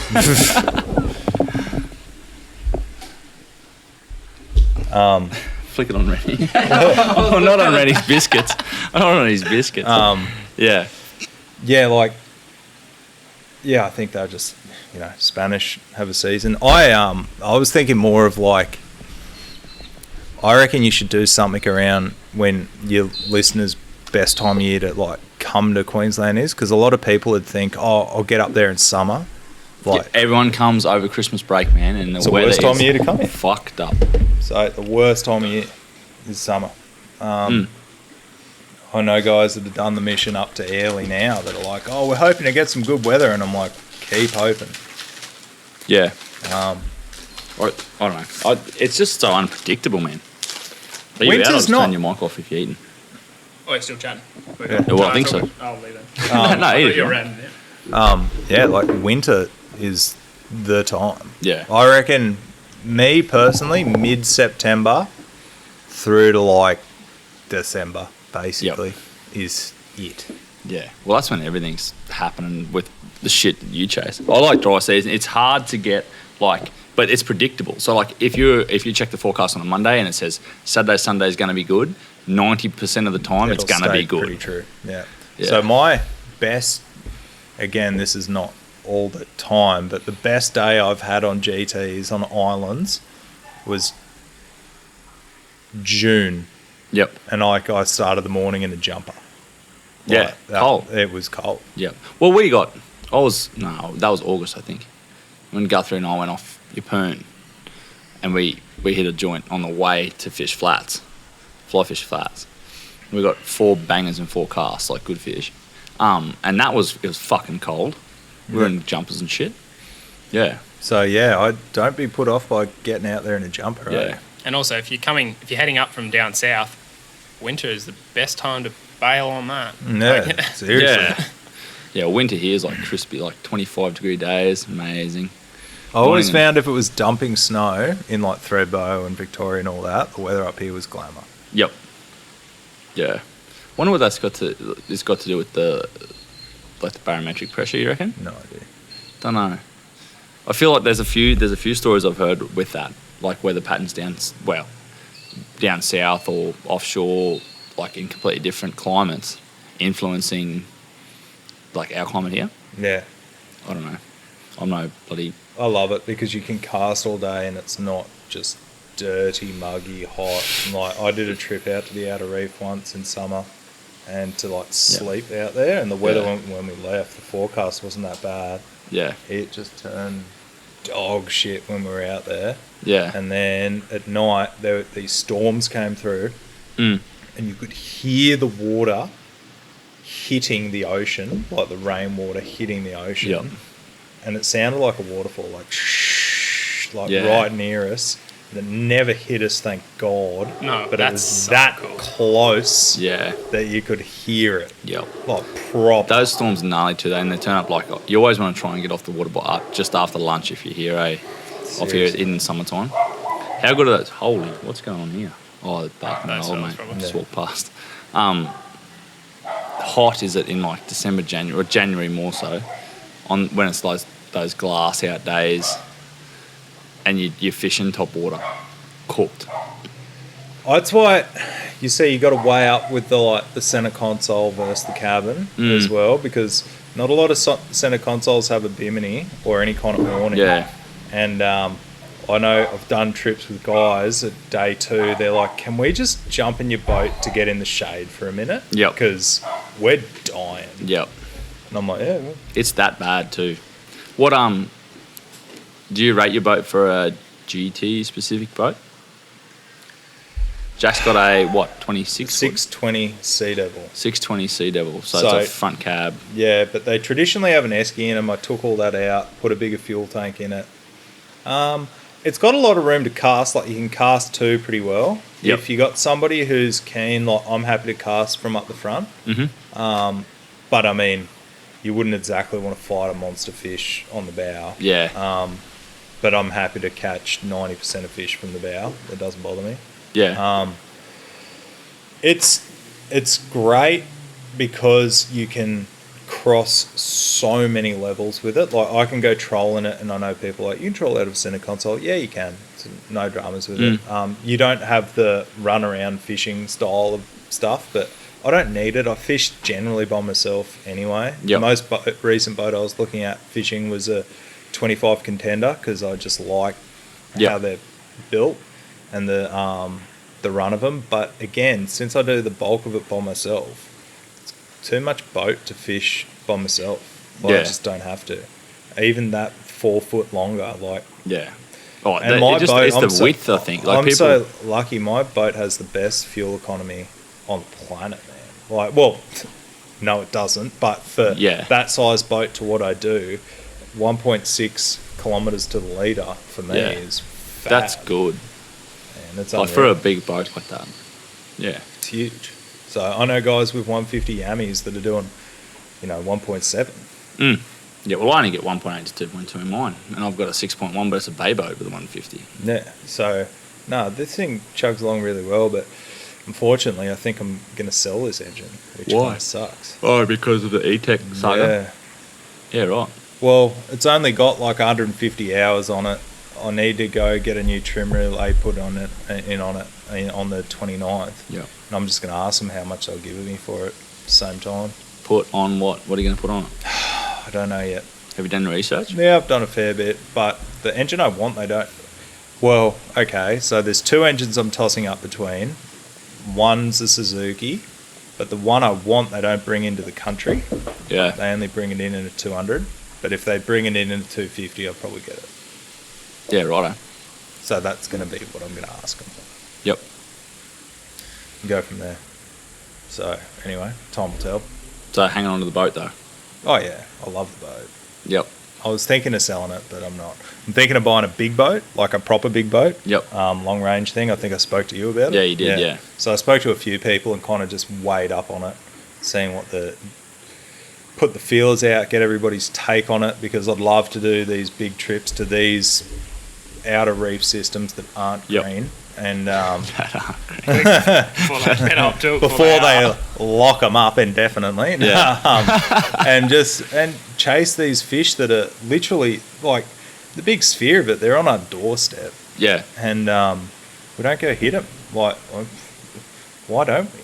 Yeah, and I just spend time on that Queensland globe going through reef systems, just drooling for nothing. There's a cat out of the bag. Like, even that for finding shallow water dive spots, man. Probably shouldn't be telling the world that, all my 3 listeners, but like, no, the 3 people that tune into this will love it. I used it in the territory because like it gives you a really in-depth view on Queensland. Territory globe? No, it's Queensland globe, but used in the territory, so it's not as fine a detail as Queensland.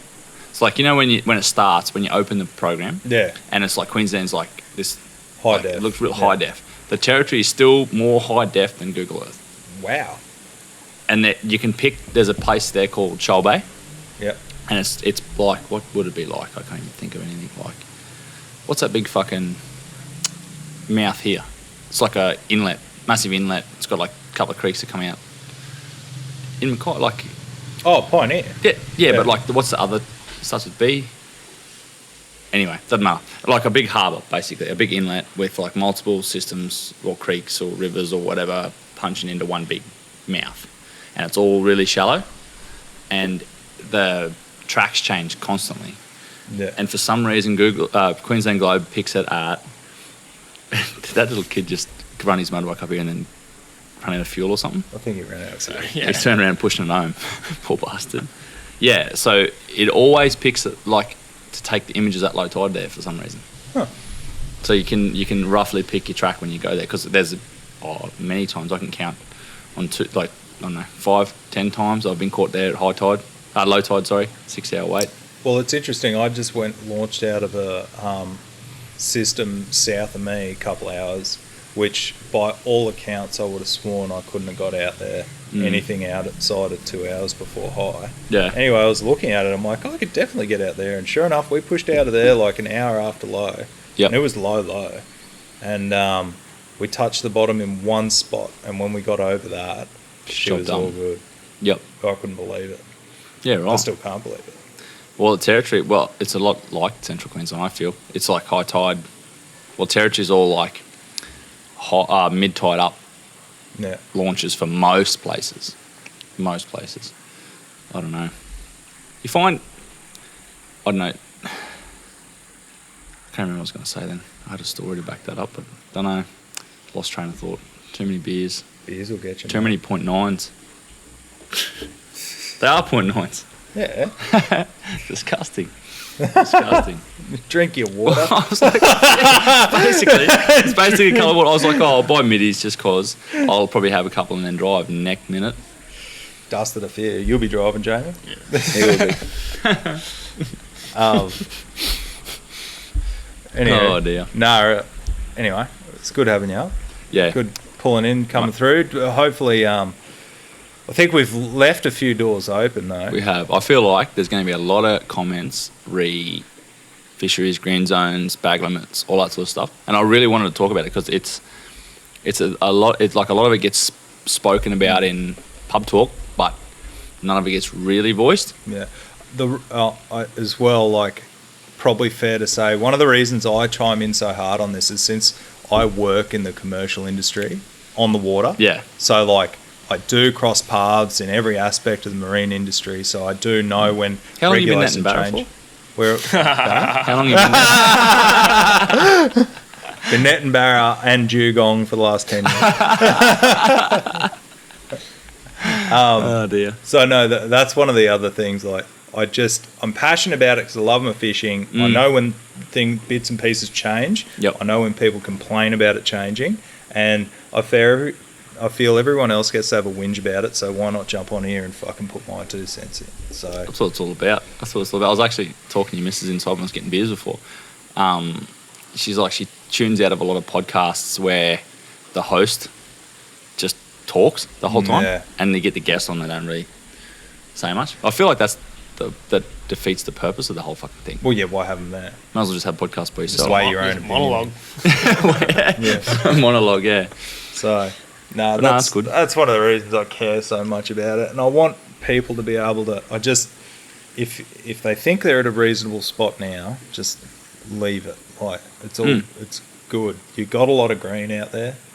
Just leave the outer reefs because we want to get there. It's just I need not only me, but like everybody needs to go experience it because I have been lucky enough to go out there quite a few times. Yep. And every time I go out there, I'm like, what the fuck? This is like Next the level. wildest shit I've ever seen in my life. Yep. Like Next level stuff. so. But not for GT fishing. The best GT fishing's Australia-wise. The outer reefs are shit for GTs. Yeah. Rats. But, big doggies out there, but And top water, do you reckon? definitely, man. Yeah. Consistent Vanuatu level top water doggies? Who fishes out there consistently? There is no consistency. There is no consistent. The most consistent people that have done it is Nomad, and they've caught shit tons of top water dogs doggies. out there. Damon filmed one of him. He hooked one personally with the guys from BKK there. Yeah, It was right. like the sickest top water eat I've ever seen. Like tail in the air, dog tooth. Like, holy shit, look at this dog tooth behind the lure, slow motion, high definition camera, chank at the boat. Yeah, right. Mental. Yeah. Doggies are awesome to watch top water eats because they shoot up from a depth and they're just like, their tails in the air kicking and they just don't know which way's up. It's just like someone let a stick of dynamite go. You seen the guy who hooked the one on the 14K Stella? Negative. I'll show you. When we get off this, I'll show Yeah. you. And you'll just go, what? And it just goes, I'm going to empty your reel now. Oh, sorry. They do that, hey, like, they sit there and they like... It's a monster dog. It's a proper Yeah. beast, though. And so there's a monster doggy, a monster GT, and they're up on a doggy that's been caught. Yeah. Anyway, guy throws the lure out. And he's like, oh, it'd be weird if that doggy ate it. And it just goes, chomp. See you later. Prepare to lose line. And they just sort of sit there and they like... and shake around and... Exactly what you do when you spear them. Yep. They just go, shake, go, I don't like that. And then they go, am I upset? Shake again and go, oh no, okay, I'm connected to something. They're like, oh, you have a 75-pound rye float. Fun. That's cute. I remember my first float. Yeah, tombstone that motherfucker. Do you have two? Hope you got a slip tip on. And then it just goes, goodbye. Poof. The first flight, I remember that, like, on the spearing stuff. I know we're wrapping up, but That's a friend of mine, Louis, the first one he speared was a good one. It would have been over 50. And he speared on conventional shaft, so just flopper. And the thing just ripped over the front edge of the reef and just went, bye, went down. And I remember just like, he's got a big float, he's sweet. And it just went whoop, down, like it was literally not connected to anything. Just went, like a sub was taking it underwater. And it's like, bye, float. See you later. And I couldn't believe it. I'm like, oh, wow, you're fucked. Imagine quitting and then being like moving to like a bommy or whatever just near it somewhere like over, I don't know, 50, 100 metres away and going for a jig or whatever like after you quit. Next minute just boop, up pops your float and you got like a dead dog tooth on the end of it. That's the best kingy I ever speared. Technically, it wasn't even mine. I speared it and it broke my mono. Yeah, Broke right. the crimp off my mono. And I was all Devo, brand new shaft, like gutted. And I speared on a 1.4 metre Rabitech spear gun. Down south. Down south. Big school of kingies come in. I didn't have a float. I just No had reel or like 8. I just had, no, so I was hoping to spear some snapper. So I just had 8 metres of like rope on like a tiny little float on the back that no pressure. So it would Yeah. just float behind me just so I could snoop along and Like, guys do that for dewies in the wash. yeah, don't they? exactly. And then, but enough for me to hold because I wasn't diving that deep. So it would have been like with the spear, the rigging off the spear, the gun to that would probably be like 16 metres. You know, you could hold it and be deep enough. Anyway, these kingies come in and like dive down. Anyway, they come in while I'm on the bottom because I was looking for snapper. And I turn, I'm like, oh wow, they're really big kingies. They were probably the biggest kingies I'd seen at the stage. I was pointing at one and I'm like, you can't spear it. Chunk. And I'm like, oh, Sorry. no. Oops. Like my finger just went, oh, sorry. Were we supposed to not shoot this thing? And I'm like, And I literally got to the surface and it was pulling me under, and I'm trying to like pull it off the spear. Yeah. Because I kept going under, like can't breathe, pulling back up. And I had a guy there with me that was actually a surfer. He didn't spear. He just came out for a cruise. He had a gun and spear the odd mowie, and he was a happy cat. Yeah. And I'm like, get off. Then it just went dunk, and I'm like, oh, thank God. And I look, and it's all gone, but I've got my gun, but my shaft's gone. I'm like, oh no. Lost a lot. Like, oh, spewing. And anyway, I'm all bashed and battered and not happy. And anyway, I go, oh, mate, I'll just sit on the rocks. I can't dive anymore. I'm done. He's like, yeah, that's cool, man. And my mate. Then anyway, I'm swimming back, and I hear this through the snorkel talk. And I turn around, he's got the fish out of the air on the shaft, and he'd cruised along the ledge, and the thing was lying on the sand dying, and he just went down and picked it up and Grabbed it by hand. Anyway, we got back, when I'd speared it through the heart. Oh, Its heart was cactus. It was in 2 pieces. Killed it. And it was dead. So like fucking funny. it had a fair bit of fight, but then like it had no longevity. Yeah. Like just That's literally swam away 10 meters and just carked it. So yeah, That's wicked. Old mate found it. And he's like, What a "Is this save." yours?" I'm like, "Yes, it's mine." Still had the shaft still in it? Yeah, Yeah, that's shaft epic. and all. Give me my Awesome. shaft back. That's funny That's as so fuck. good. He passed me the fish, and the shaft fell out of it.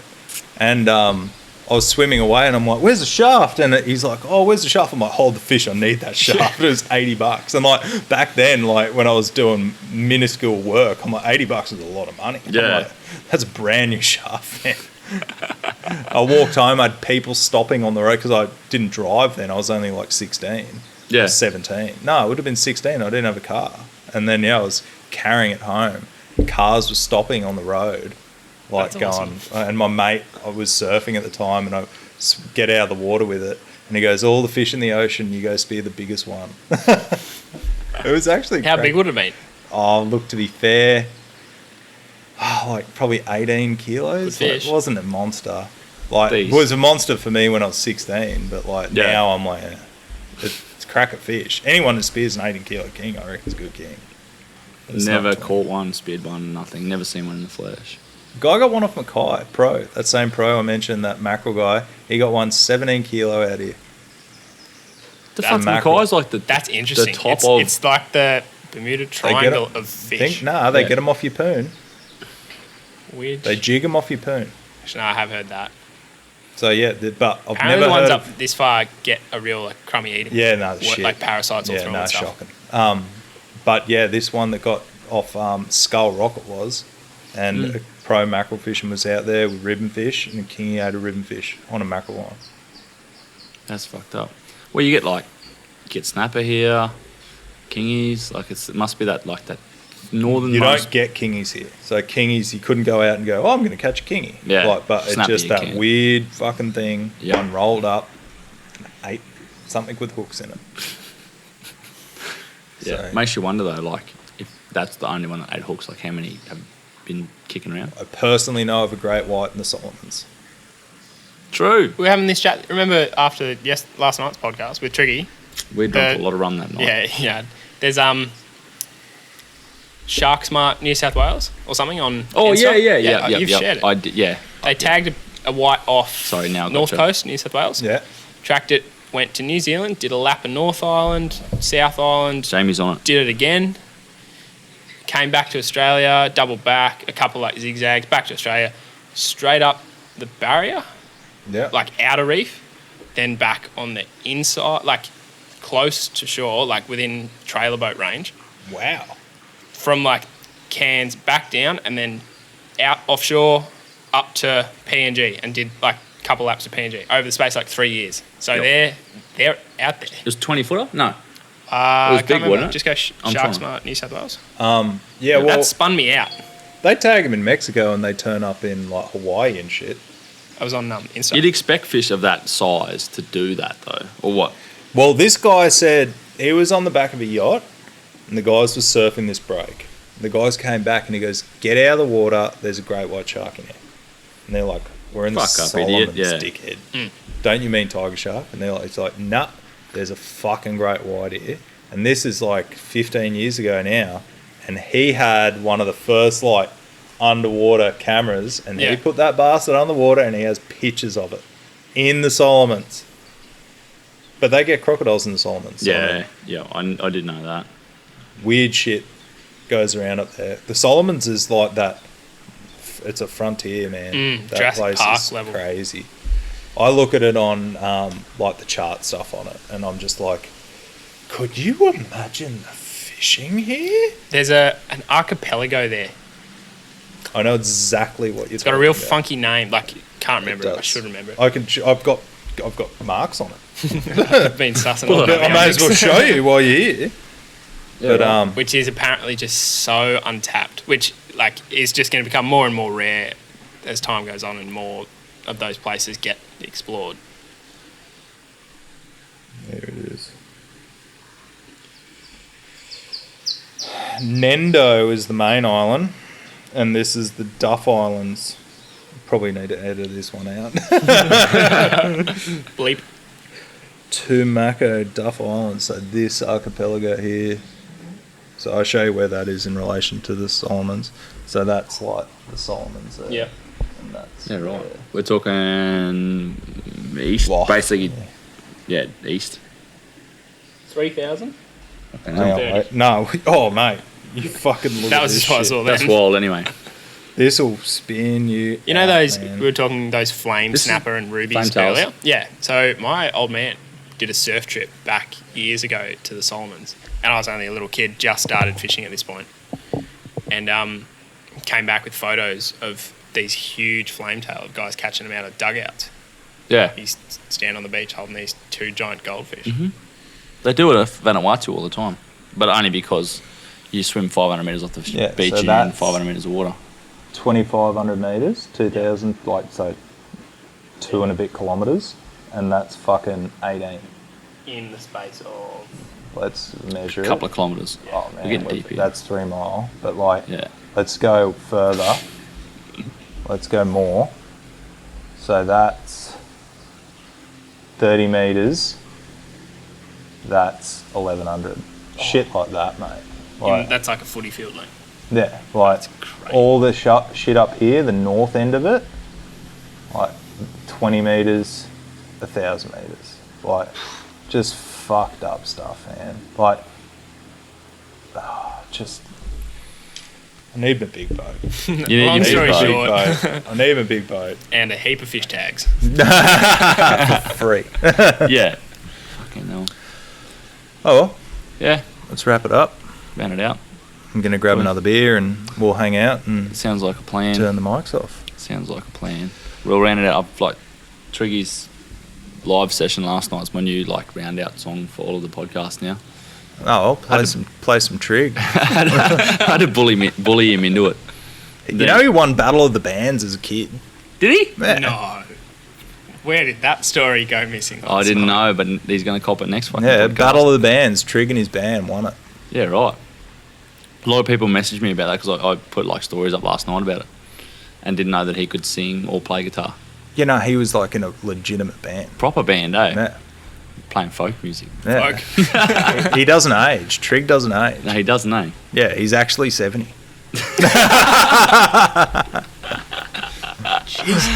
Oh dear. Righto. We'll bail. Beer time. 2 hours. Well done.